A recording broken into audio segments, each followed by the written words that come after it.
Hello ladies and gentlemen, and welcome back to Next Goal Wins, where today we are talking about the win that just happened at the Etihad that sent Leicester City 6 points clear at the top of the table. And I just had to think about it then again. 6 points clear at the top of the table, 53 points. It's a magnificent, wonderful adventure that we are on. And for the away fans, for travelling fans today, it doesn't get any better than a bus back with your friends after winning a game like that. And what a special game it was.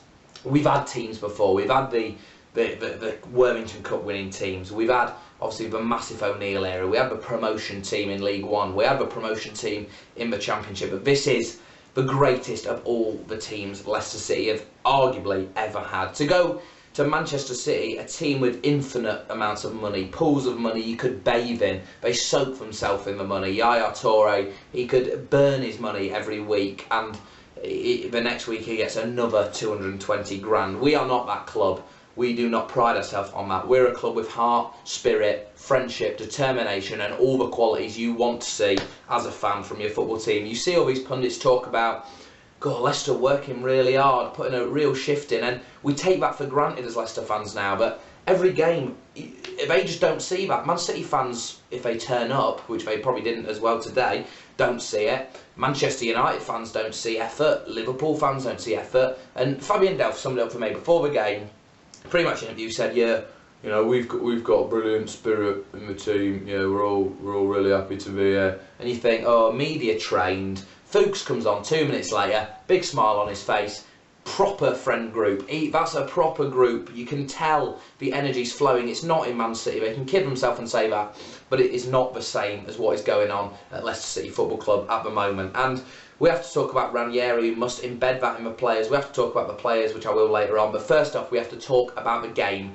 and how this all happened then. So, first 2 minutes, you're thinking, you know, don't concede an early goal against Manchester City at home, because concede an early goal, the game can be over before it's even started. But we started off on a really nice tone, keeping the ball found its way out to Riyad Mahrez, jinks a lovely little jink past Fabian Delph, gets in behind Kolarov, 2 lovely outside of a foot touches, Kolarov fouls him just outside the box. First 2 minutes, perfect start. But it gets even more perfect. Riyad Mahrez crosses it in from the set piece, looked like it was worked on in training. The big German's there, Robert Huth, to poke it past Joe R. It takes a deflection off Di Michaelis, goes in past Hart. The away fans go jubilant, I go jubilant, everyone goes jubilant who cares about Leicester City Football Club. And at this point, before the game, everyone probably would have taken a draw. A lot of City fans would have been happy with a draw. I certainly would have been happy with a draw. And at 1-0, you're thinking, God, you know, we've got the goal now. Even if we concede, we're still going to get the draw, because pessimism is what drives Leicester City fans, let's be honest. But we didn't. We kept playing lovely football. Vardy had a chance with a ball over the top from Albrighton. Took a nice touch. Hart gets there. Okazaki had a few chances. Well, real chances for us to go 2-3-0 up in the first half. It didn't happen though. Man City didn't create too much. David Silva looked a bit dangerous, but didn't create too much. The game went in 1-0 at half time. We didn't have much possession, 27%, but we never do. But we looked so dangerous on the break. Mahrez, Conte, Vardy, Albrighton, the usual suspects, the band of brothers. It didn't really matter about possession, and it never does. Pellegrini spoke quite a few weeks ago about how he enjoys possession, and you know, it's a lovely stat to have, isn't it? But it does not win you games, Manuel Pellegrini. It doesn't win you titles, and it doesn't win you jack squat when you have possession. It's all about putting your chances away and being clinical, and we were that in the first half. Second half, the game, again, you're thinking this is going to be a long 45 minutes. I tweeted at half time, this is going to be a long 45 minutes. There's other fans tweeted, God, can we just have a time machine to get through these 45 minutes? But you wouldn't have wanted a time machine with what happened.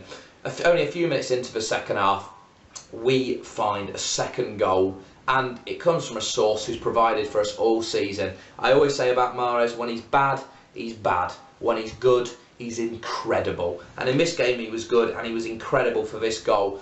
The man, the myth, the legend, N'Golo Conte, marathon man as I call him and Mark Albrighton win the ball back at left back position. Conte sprints all the way up the field, plays a ball into Mahrez, and Mahrez is a bit flimsy in the tackle sometimes, but this time sticks his leg in, wins the ball, and then the magic really happens. Di Michaelis comes onto him, he sells him the step over. Di Michaelis goes halfway to Bangladesh and back, before he can turn, absolutely sells him, goes completely the wrong way, cuts in onto his right foot, weak foot, gives Joe Hart the eyes to go back post, but releases a thunderbolt into the near post. And I went absolutely mental when that hit the back of the net. So did all the travelling away fans. The eruption of joy must have been incredible in the away end. I unfortunately couldn't get a ticket for this game. But those of you who were there, please leave a comment below if you were there. It must have been an unbelievable experience being in that crowd today. Something I'm very, very envious of. But I still got to see the goal. And 2-0, you were thinking, you know, could really win it. It's Man City away. We could really win this game. We don't win games away at Man City historically. We don't win against the big teams historically away. And then we go 3-0 up. And this was the one where I lost my shit. I'm not afraid to say it. We win a corner, shouldn't really have been a corner, cross in, Okazaki gets the final touch, leaning in towards the front post, referee gives a corner, Fuchs, wonderful ball in, and time seems to stand still as the German giant, the big man himself, Robert Huth, who we signed last season on loan, changed our form when he came in and has done the same this season, an absolute stalwart, BT Sports man of the match, he leaps, gets those big elbows on top of Di Michaelis, heads it, back post, just like his Tottenham one, but this time into a bit of a challenge. The ball loops over Joe Hart. He watches it like a little kid, watching it, knowing the inevitable is about to happen, and the camera view was perfect for TV. The ball settles in that back corner, Huth wheels away. I was rolling around on the floor, I'm not going to lie, in absolute hysterics, throwing my arms around. I had no idea what was going on. My dad running around the back of the sitting room, going absolutely mental. What a moment it was. Unprecedented joy and ecstasy. If ever any kids out there don't want to do drugs, then just watch Leicester City win a game. It is far better than any drug could ever be. It is brilliant. It is brilliant. It is brilliant. The team, when you love a football team and they produce for you, it's an experience that people who don't like sport just won't be able to appreciate. You hear people who say, you know, it's just a game, and people say, oh, it doesn't really matter, or people say, oh, I don't really get football. Then it beggars belief, because there's nothing in life really that can give you pure emotion when it's just men running around a field kicking a ball. Yeah, it means everything to us as Leicester City fans, and this season is the greatest roller coaster of all. But as Leicester City always do, and as Leicestershire teams always do, Tigers as well, we make it hard on ourselves. Aguero gets a goal, cross in from the right by some bloke with the worst haircut I've ever seen in football came on, some youth lad for Man City, crossed it in, Aguero looked to be offside, wasn't in retrospect, heads it past Joe Hart, and at this point, I don't care who you are out there, the bravest of fans was thinking, no, it can't happen, it can't go 3-3, this can't happen. Danny Simpson tried his hardest, fair play to the lad. You know, we don't want it to be too easy winning this league. Fair play to him, tried to give Aguero a chance with that back pass. I lost it there when Simpson played the back pass to Aguero.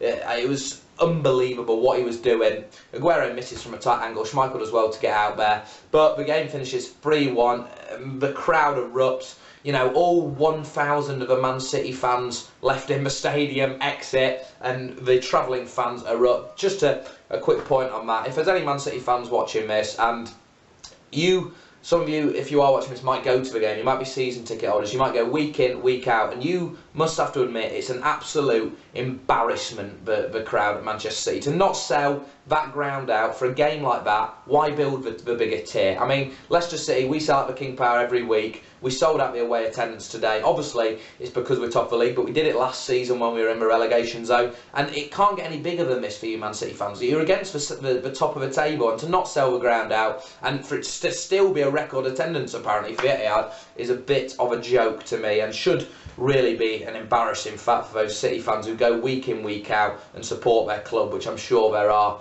many of them. So, away from that, Ranieri has done such wonders for this club. You see his smiling face. Looks strange today without the glasses. The old hat on, much better than the last hat he tried. The cap away at Bournemouth famously. Looked a lot better in the woolly hat option. But the stuff he's done since he come in. Nigel Pearson was on Fletcher and Sav this morning on BT, a programme I don't watch, but saw him on it this morning just for a final kind of 10-15 minutes, and he seemed to handle himself really well about Leicester. Predicted us to win. was very, very generous and nice about Leicester City, a club who sacked him. So I thought that was very good of Pearson. And Pearson obviously has to give credit for last season. But for me, this season, all has to go down to Ranieri. We can't give any credit to Pearson because he hasn't been there this season. Give credit to Shakespeare if you want, but give credit to Ranieri because he's done everything to drive this football club to 6 points clear at the top of the table. But he wouldn't have been able to do it without the players who play. And we're going to give my player ratings now for the players who wore this shirt today with such pride and represented that badge, the badge that means everything to us fans. We want to see grit, determination, we want to see effort, we want to see everything that we now take for granted as Leicester fans. You hear these pundits say, bloody hell, Leicester work hard, and you think, well, do other teams not work this kind of hard? But then you see them and you think, no, they don't. These Man City fans, Chelsea fans, Liverpool fans, all that, they think their team work hard. And it was summarised by me by Fabian Delph before the game, said, you know, media trained, England boy since a young age.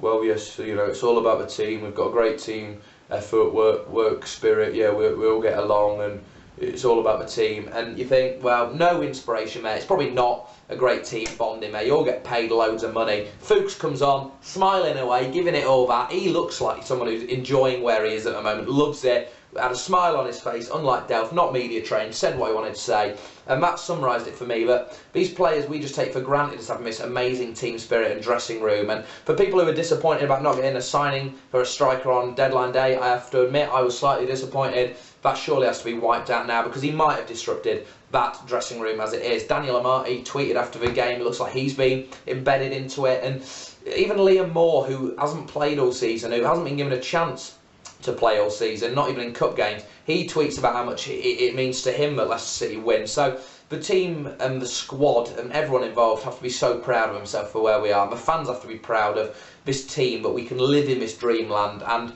that this team can produce such brilliant performances week in, week out, to let us dream, to let us believe, to let us have these moments over the fans who've bullied us for all these years. And there's a lot of lads out there like me who will have gone to school with your Liverpool fans, your Chelsea fans, your United fans, your City fans, maybe not City fans back when I was a kid, but who, you know, every year, oh, we're winning the Premier League. Yeah, you're from Leicestershire. I mean, support your local team. You know, we've won the FA Cup, we've won the League Cup, we've won, etc., etc. And this is your moment for any young kids out there glorifying this. Anyone who's younger than 16, 17, 18, still goes to school, then glorify this. And even you who are older, who go to work, have this moment. You'll know, like me, how much it means, because these opportunities don't come around very often where you can gloat over everybody. We had it partly under the O'Neill era when we won the Worthington Cups, but even then people still said, you know, Mickey Mouse competitions. For me, in this Premier League era as it is, this is one of the biggest results ever in the history of the club, to beat Man City 3-1 where it is. But anyway, back to what I was going to talk about. Sorry for the tangents. I'm so excited and so proud of everyone involved in the club today. The player ratings then, we're going to start with Kasper Schmeichel. It's a 7 for me from Schmeichs. Kicking was a bit poor again today, not been his greatest thing all season, but made an absolute wonder save at 2-0, diving down with his left arm, thinking came off the knee in the end to keep us 2-0 ahead. Danny Simpson for me gets a 6. I'd love to have given him higher because I talk about Simpson a lot in this, about being very underrated and not getting kind of anyone talking about him, let alone the media. But that back pass has to be inexcusable, Danny. I don't care, we were still 3-1 up at that point.